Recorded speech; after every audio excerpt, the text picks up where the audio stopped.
Okay, guys, I know last semester we did a westward expansion and we talked about manifest destiny, but we're going to continue westward expansion in this semester talking about how we went and settled all of the lands that we added, such as the Louisiana Purchase, the Mexican Cession, and the Oregon Territory. We've seen this picture before by John Gast, which is the one that it talked about, where we talked about the angel saying that this was destined by God for American settlers to move west. And we talked about the imagery with this image, about how on the right side, it was light showing goodness. And then we talked about on the left side, how we see the Native Americans and their way of life being threatened. And so as we look at westward expansion, we're going to see different people move west and put pressure on the Native Americans, which we talked about on Friday about what happens to them. So what we're going to look at is the different groups of people who move west and the impact it has. Last semester, y'all did this map. And so what we're really looking at the west is everything from the Louisiana Purchase, Texas annexation, Mexican Cession, Oregon, and Gadsden Purchase. So the west, we've talked about this last semester about manifest destiny is extending one nation's boundaries, the Pacific Ocean, and it was destined by God for us to move west. So what really is the west is everything west of the 100th meridian. So there is the 100th meridian, and many people felt anything west of this was the Great American Desert.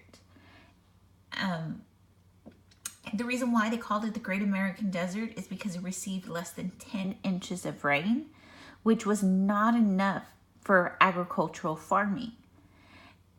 So this is why this area in green is going to be called the Great Plains. It's called the Great Plains because it is very flat land. It is very plain land because the lack of water does not allow for trees to develop in this area. It is just very rugged land that isn't suitable for farming because it does receive less than 10 inches of rain. Once irrigation is developed out here, once the steel plow comes out to this area and other more developed technology occurs that allows for people to get through the land, we will see that farming becomes very suitable in this area of the Great Plains. So people who do move west, there's a lot of push factors that cause them to leave the city. We're going to see the lack of land in the east, the lack of jobs, trouble with the law. We also know that immigrants are bringing down wages, and people look at the west as a safety valve, as an option for them to improve their lives. Pull factors are things that draw people to the west. We're going to see there's more land because of the Homestead Act, a fresh start, and all available resources. We're going to look at coal, silver, gold, that is available in this area that's going to attract settlers. And so originally people moved west earlier when we talked about manifest destiny last semester through wagons, horse, or foot, through caravans. But by this time when we look at westward expansion, manifest destiny, we're seeing that the railroad is going to play a larger role in people moving west. And so we're going to see we've talked about the Transcontinental Railroad when we looked at big business notes. But the reason why the federal government is going to come in to subsidize land and give money to these railroads is they realize that they need to connect the east to the west, specifically connect the east to the mineral wealth of the west, and to able to bring those resources into the eastern markets, whatever it was, from minerals to meat to agricultural production. Bring the stuff in the west to where the population is in the east, and vice versa, the east would send manufactured goods to the west. And so another reason was to speed up travel. We saw this last semester. Remember how gold was discovered in California, and our federal government wanted to quickly bring in California as a state, which led to the Civil War, because they wanted to bring in that gold. That gold was very important to our economy because our banks could produce paper money. And last thing is bring in raw materials. Originally, when we talked about last semester about westward expansion, one of our main difficulties was the Rocky Mountains. We did not have the technology to be able to thrust through these mountains and build a railroad. And so this is why the Gadsden Purchase was gotten last year, because it was an area of flat land south of the Rocky Mountains to build a railroad. We also lack the resources, the amount of people to help develop this. But with the development of dynamite, we're going to see that we're going to be able to traverse the Rocky Mountains and finish the Transcontinental Railroad. So we've seen this in our study guide. The Transcontinental Railroad is actually two different railroad companies producing the railroad that will be called the Transcontinental Railroad. We'll see the Union Pacific will start off in the plains, and we'll see the Central Pacific will start off in California. And eventually they add on a little piece to connect us to San Francisco. And so this railroad is going to be built by these two companies. They're going to hire the Irish and the Chinese. And these two groups are often criticized by many people because they lower wages, but it's their work on the Industrial Revolution and on the railroad that actually brings great improvements to our economy in this era. We've seen this on our last PowerPoint, the effect of the railroad. It carries the mail for the government. It helps with the military that is going to come out to take over the Indians. We see the railroad will create towns, just like Waxahachie was created at this time. It had a railroad, and we're going to see because of the railroad, Waxahachie will become a very prominent in Ellis County versus small places like Ferris that didn't have a railroad running through it, or Palmer that don't have a railroad coming through it. Those areas that did not have a railroad going through it, that were bypassed by the railroad, became ghost towns. We see that it weld the West Coast more firmly to the Union because we could trade resources. It facilitates trade with Asia because all of a sudden our manufacturers could get to the West Coast, and from the West Coast we could actually send out ships to trade with Asia. The other big thing about the creation of the railroad is that no one really wanted to build a railroad through the desert. We were going to use all of this money to build through the desert, and it really wouldn't pay off. And so the federal government coming in and giving subsidies, giving the land and giving money will actually help build the railroad. We're going to see it's going to pave the growth for the West. People will be able to move out here quicker. It's going to unite our nation. The railroad cannot be done without the invention of steel. And so we're going to see Carnegie will be very valuable in creating the railroad. We're going to see raw materials and manufactured goods are going to be one of the key things that why the West is important. We're going to see it's going to spur investment out West, industrialization. So a lot of these are very positive, like mining is going to be stimulated, agriculture, the growth of cities out West. So these are some very positive things that we're looking at of the effects of the railroad. Immigration, people are going to be encouraged to move west. We talked about this last semester that we saw that our German immigrants moving west. But some bad things, we see that as the railroad moved west, the buffalo will be exterminated because they did not want the buffalo derailing the railroads, and this will have a dramatic effect on the Native American culture. We'll see the growth of the cattle industry, which will have a great impact on Texas. As we moved west, the railroad would destroy the prairie land, the forest land, but we see the growth of lumber industry, which was another positive, the standardizing of the railroad, the standardizing of time zones, because the railroad wanted to make sure that it would not have trains going on the same track that could basically hit each other. And so this is what led to our time zones of Central, Pacific, Mountain, and Eastern time. We're going to see people like Vanderbilt be able to become millionaires because they will monopolize the railroad. We will see corruption, segregation extend because of Plessy versus Ferguson.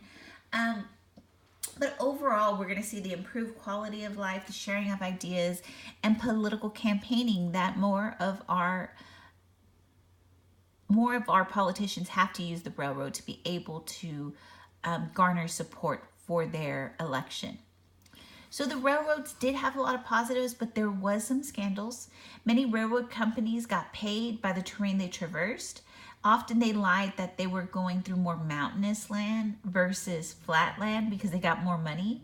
And so the Central Pacific and the Union Pacific really lied about how big the Rocky Mountains were because if they made the mountains bigger than what they were and extend a further area, they got more money.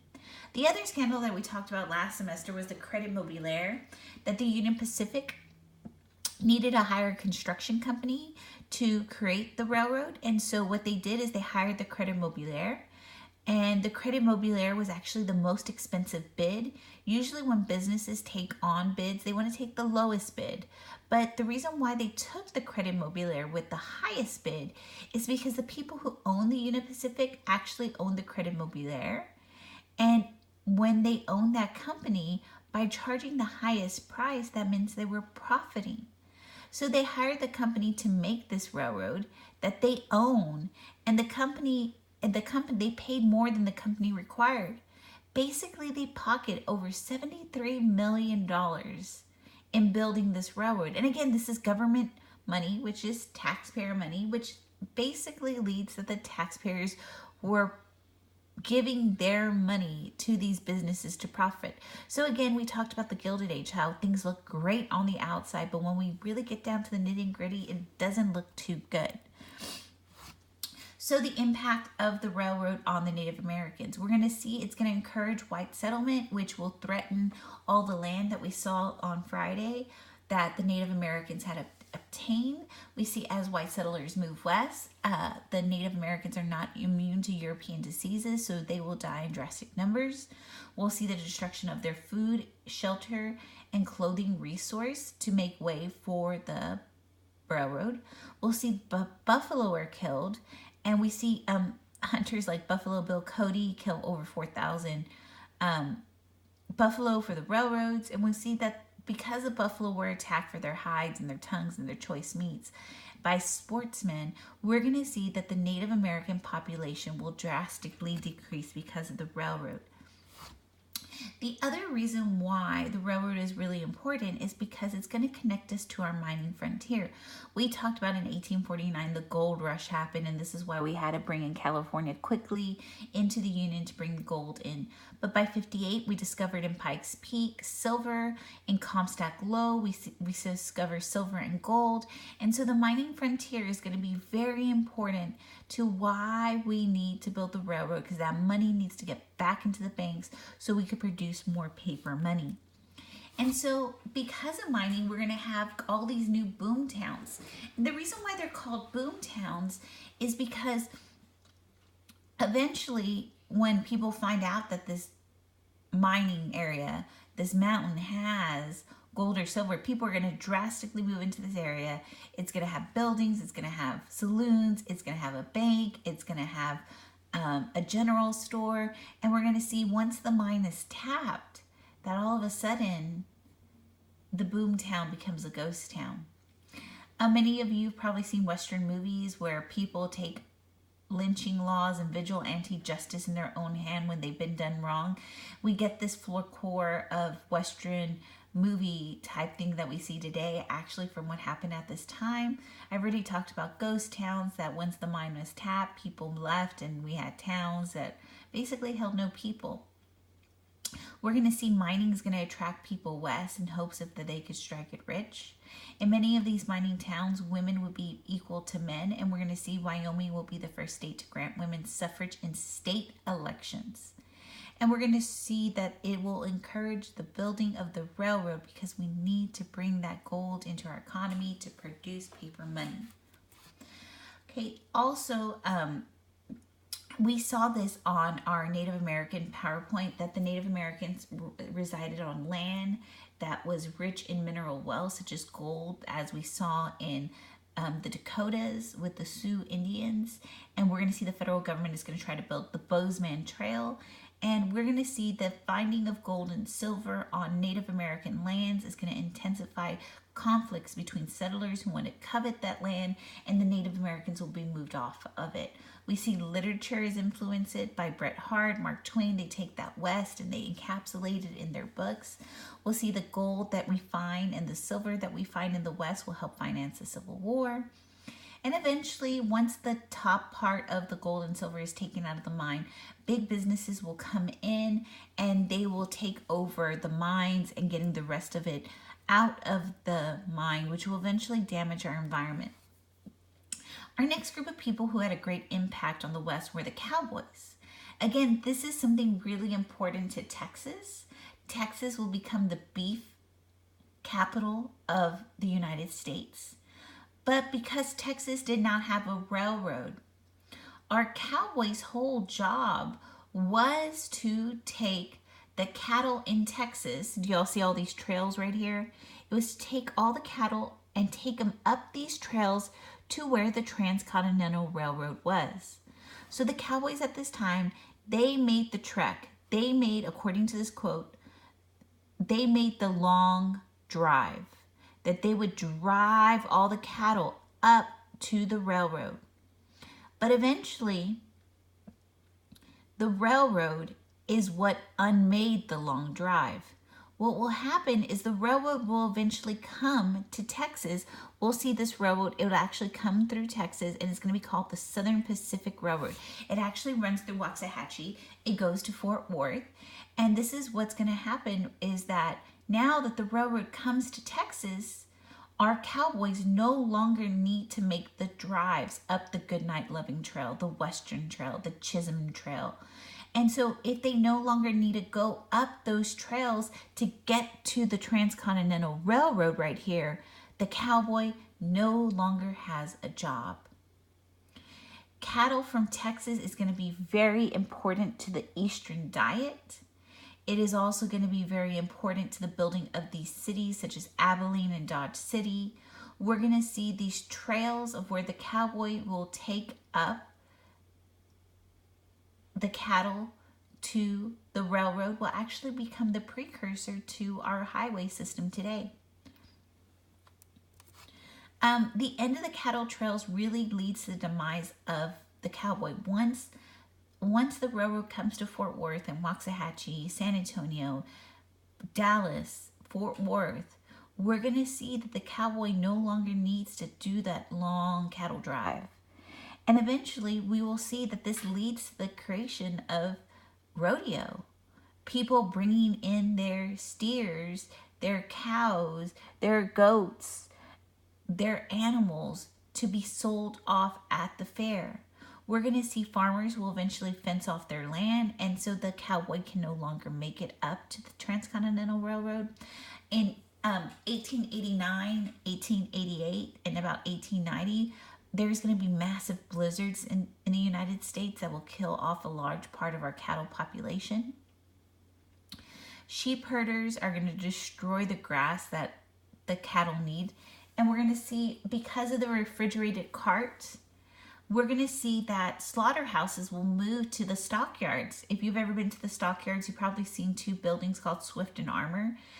Because of the refrigerated cart, we will get slaughterhouses in places like Fort Worth. And we will see that it can be slaughtered here and it's going to go to the east, and Texas will be very important in cattle production, which will improve the diet of the Easterners. So that was the next point. It added beef to the Eastern population diet. It also closed the frontier. We're going to see many artists will come and take paintings of the cowboys, such as Charles Russell and Frederick Remington.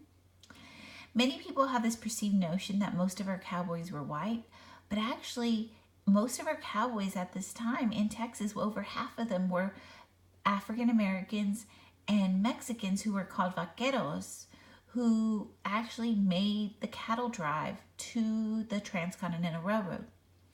The other thing is that people are going to start to realize that if they want to get more for their cattle, the breeders are going to learn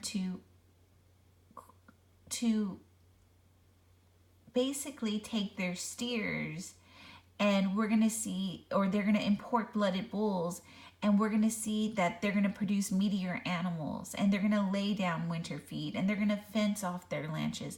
So we're going to see industries, that the cattle industry is going to become massive, that we'll see huge ranches like King Ranch down in South Texas.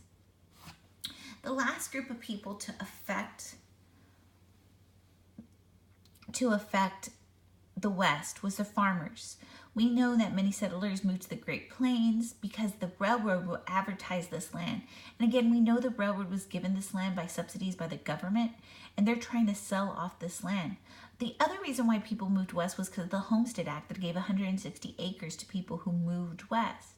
And so with all this free land with the Homestead Act or cheap land that the railroads were selling, settlers will be lured to the west for the opportunity to produce on their own land. They're going to be lured by high prices of wheat in the 1870s.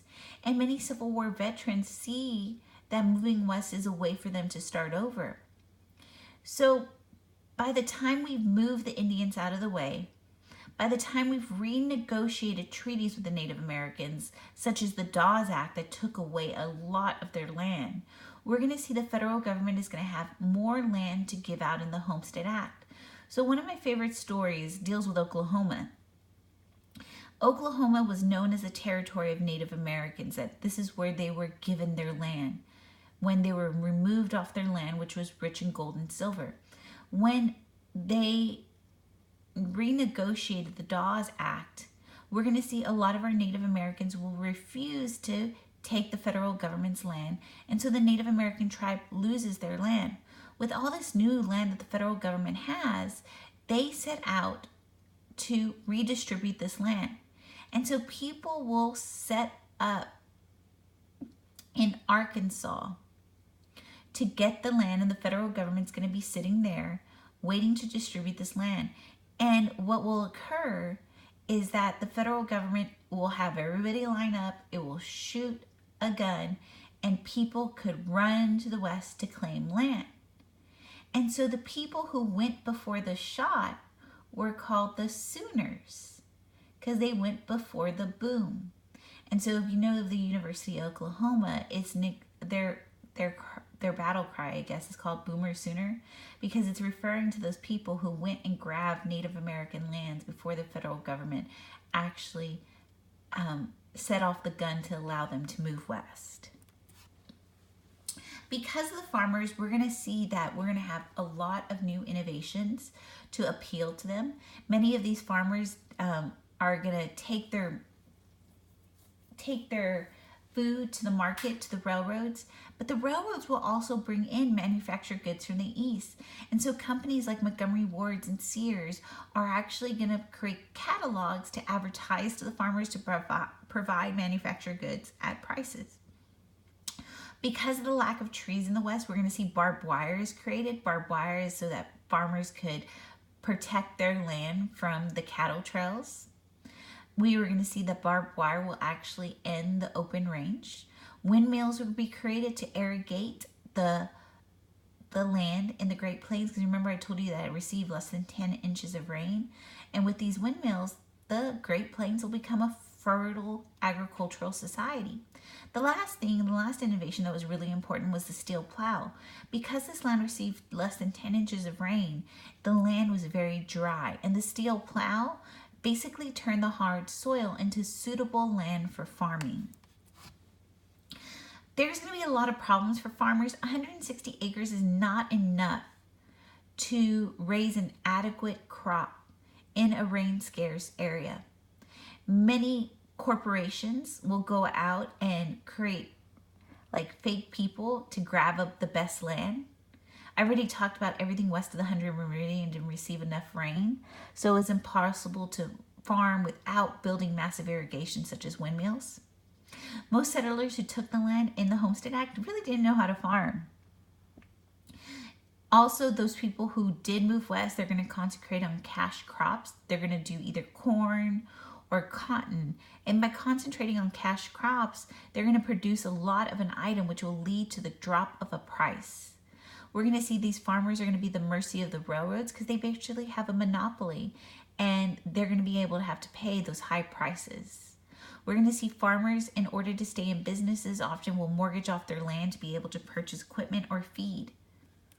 We're going to see farmers are, because they live so far apart, were poorly organized and unskilled, and so we're going to see they will overproduce their crops, leading to a drop in price. Farmers do not get tariff benefits, so they often compete with other farmers across the world and often get lower prices. So because farmers are faced with low prices and a deflated in currency, we're going to see they actually receive less money for what they produce. So many farmers said, okay, we'll just produce more next season. But when you produce more, it leads to a drop in price. So farmers will face high interest rates. We're going to see farmers also face other issues such as grasshopper attacks, boll weevil attacks, flood and erosion. And so we're going to see all of that land that the federal government had given out in the Homestead Act. We're going to see most of it wind up in the hands of big business. And by 1880, only 1/4 of American farmers were operated by tenants, and the rest were operated by big business. The impact of the farmer is going to be really important. They're going to bring stability to the West. They're going to bring their families. They're going to build churches, schools. We're going to see they achieve miracles and creating the West as the breadbasket. So if y'all look at this house right here, remember I told you that they lacked trees? This is actually built up from the ground that they actually took the steel plow and made bricks out of the ground to make their homes. So what we're going to look at is Frederick Jackson Turner. By 1890, Frederick Jackson Turner is going to write a thesis that basically the West is more than just a place, it's also a state of mind. Turner believed that the frontier provided a safety valve, this idea that we can move west and start over. And so what we're going to read together is, right now, is this reading that you got. Sorry, that doesn't look good on my background. On the influence of the frontier. Do y'all have that? The influence of the frontier. So you're going to have to know this guy, Frederick Jackson Turner. He will be on your test. Frederick Jackson Turner was a famous American historian himself, born in the agricultural frontier of Wisconsin. He's going to write an essay called The Significance of the Frontier in American History. He says, Turner said the true point of view of history in this nation is the Atlantic coast. Not the Atlantic coast, but the Great West. He argued the frontier was the chief influence in shaping the American way of life. One of the first things he said, the reason why the frontier was important is it created social equality. The frontiersman's survival and progress depended on his ability to hunt, fight, and farm. The frontier offered opportunity to free or cheap land to all so that no man had to work for another. Conditions in the West prevented the rise of class distinctions and promoted the ideal of equality. The West judged a man not by his ancestors' race, religion, or national origin, but by his deeds. The West is also going to lead to the growth of political democracy. Frontiersmen believed that the political equality, hated special privileges, considered the government as their servant, and insisted that it carry out the wishes of its people. The West originated such democratic reforms such as manhood suffrage, where all men get to vote, women's suffrage, such as women voting in state elections, direct election of senators, the people get to choose who represents them, initiative that I get to initiate a law, referendum that a law gets to be referred to the people to vote on, and recall, the idea that someone gets to be removed from the office if he's not adhering to what the people want. Turner claimed that democracy in the United States resulted from frontier conditions. Everything when we look in the growth of political democracy actually increased the power of the common man. They also believed the West led to nationalism. The frontier were nationalistic because they depended on the federal government for cheap land in the Homestead Act, the acquisition of new territories, and protection against the Native Americans. The West was very important because it gave us faith in the future. It inspired resources from the West. Frontiersmen looked to the future optimistically. His confidence became typical of most Americans. The West also introduced economic independency. The frontier reduced Americans' economic dependency on Europe. It provided raw materials, foodstuff for industrial cities. It provided the market for goods for manufactured goods in the East, and it served for a place of investment of surplus capital. Such economic independence enabled the 19th century Americans to follow a policy of isolationism. The last one is the safety valve. Oh, there's two more, sorry. There's three more. The safety valve. And I always refer to the safety valve, it's like your plan B. And a lot of you have ranked colleges, like you have your dream college, but then you have your backup college, and then you have your backup college. And so this is what the safety valve is. Knowing that the workers could leave their jobs and migrate westward, employers in the East offered good wages and working conditions. Labor in the 19th century seldomly sought protection from unions. Workers had a simpler solution. to solve their problems. Going to the frontier, the safety valve. So again, the frontier was always their option. If they did not like how wages were going, they did not like how things were going to the east, they could just move west. But what's going to happen is by 1890, there is no more safety valve. There's no more land in the west. And so this is what's going to lead to the rise of labor problems. And they're going to demand higher wages, better working conditions, and better pay. Invention. The frontier encouraged the invention of new industries and new machinery, such as the steel plow, the windmill. We're going to see westward migration threaten to drain the labor market in the east. So factory owners had to turn their labor-saving devices, machines. Labor was also scarce in the west, so farmers eagerly turned to the new farm machinery to increase their productivity.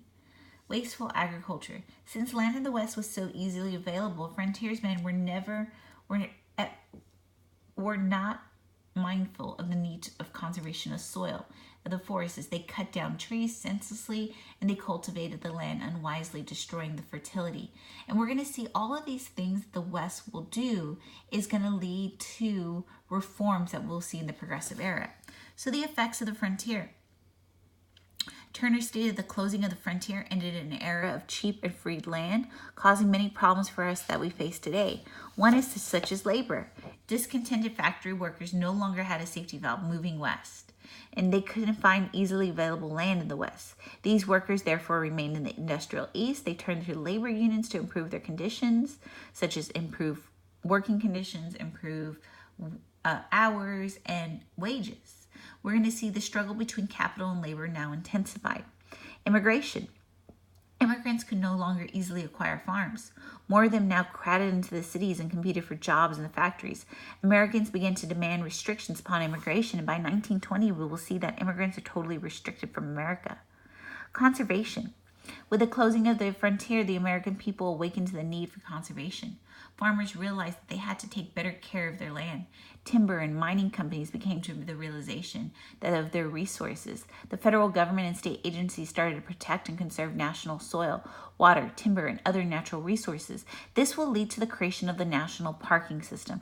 We'll see Yellowstone will become our first national park, and we'll see eventually that was done under the Gilded Age, and eventually by the time we get to Theodore Roosevelt, we'll see more land be put into the national park system. Last thing is imperialism. American capitalists who had looked to the frontier for raw materials, markets, and investment opportunities now to begin to look to elsewhere because we've conquered all the land. As a result, the United States embarked on a program of economic and political imperialism in the Caribbean, Central, and Southern America, in the Far East. So what Frederick Jackson Turner is arguing is that the West is very important to our economy. The West is very important to America. The West grew social equality, democracy, nationalism. It created the raw materials. It improved the American society. But also in the same extent, when the frontier is closed, we're going to have a lot of problems in the East with labor, immigrants, and realizing that we need to go elsewhere for raw materials. So I know I'm going to go on to the next one, which is the politics of the Gilded Age, will be the next PowerPoint, which we'll finish up today, do some of it tomorrow, the next time we come into class.